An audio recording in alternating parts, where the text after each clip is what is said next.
pandemic or revolution in Morocco last year? How do you analyze it, especially last year?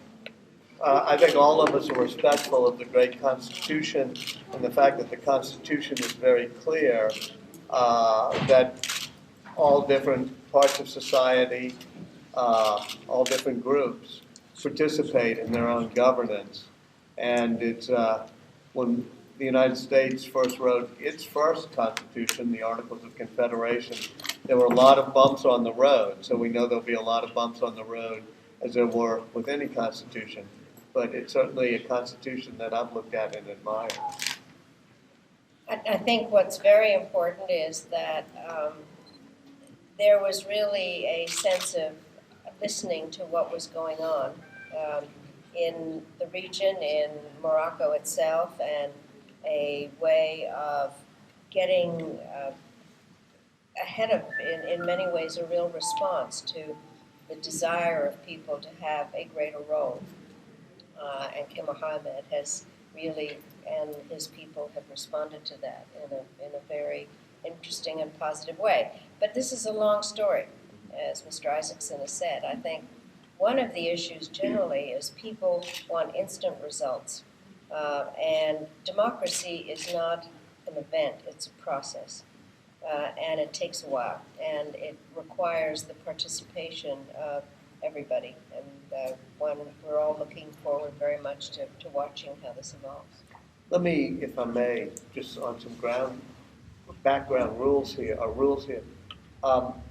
I certainly don't speak for the U.S. government. I want that to be clear. And neither do I. No, these are just our personal views. Right, and I do respect, as Secretary Albright said, the role of the king, who seems to have very much understood what was happening and led the way.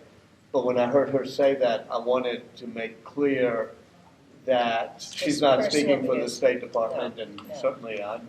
And as a former journalist, he knows that. Yes, right.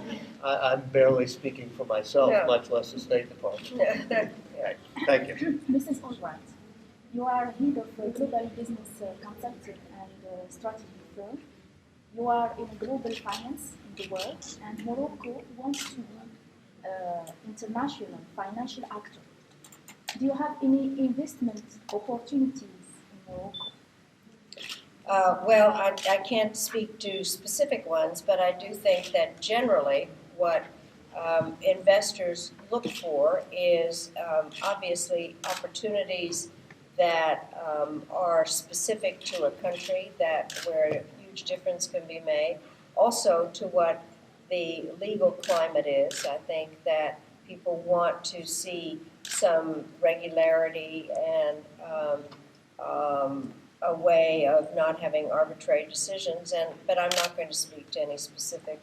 I mean, what we look at generally are opportunities in emerging markets.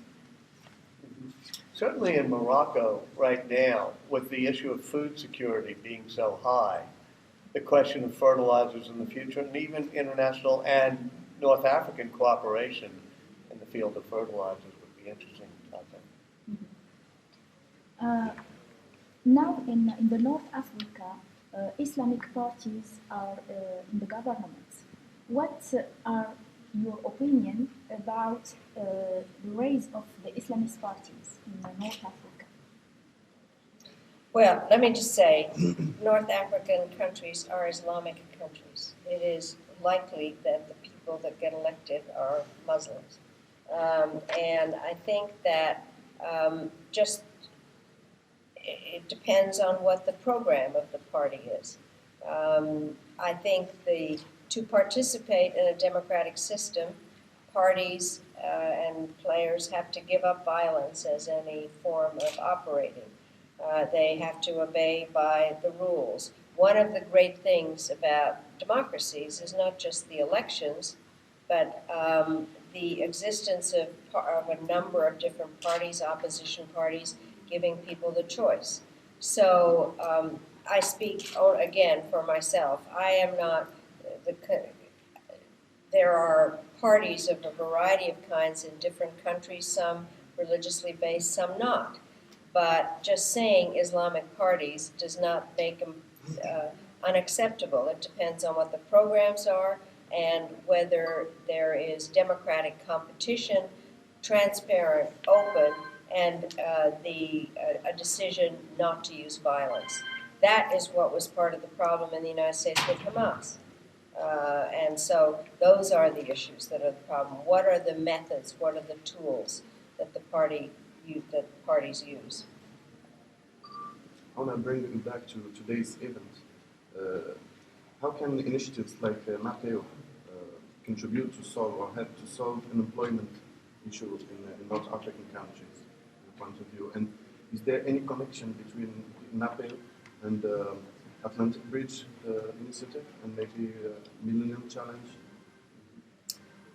The way I hope public-private partnerships can help deal with the employment challenge is that's exactly what we're focused on. It's the notion of creating jobs.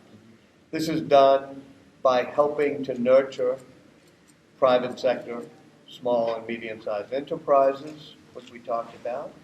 It's nurtured by getting the right funding mechanisms for them.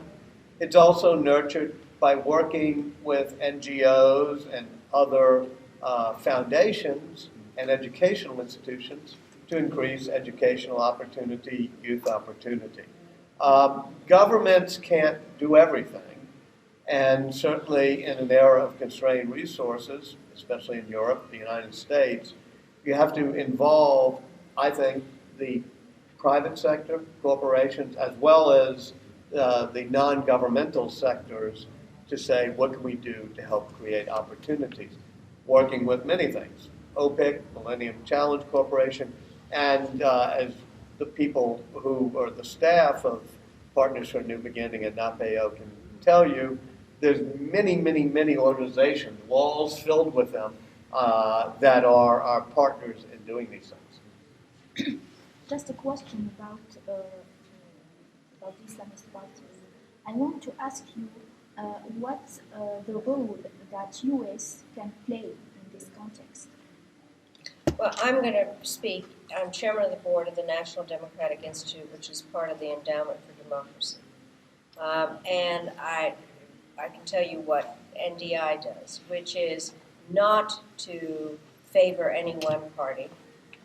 What we do is talk about kind of the nuts and bolts of democracy, how to train people to be active political people, how to monitor elections, how to work, what are the ways you work in coalitions, how to develop a voter base, but not to say we're for this party or that party. Everything is very transparent.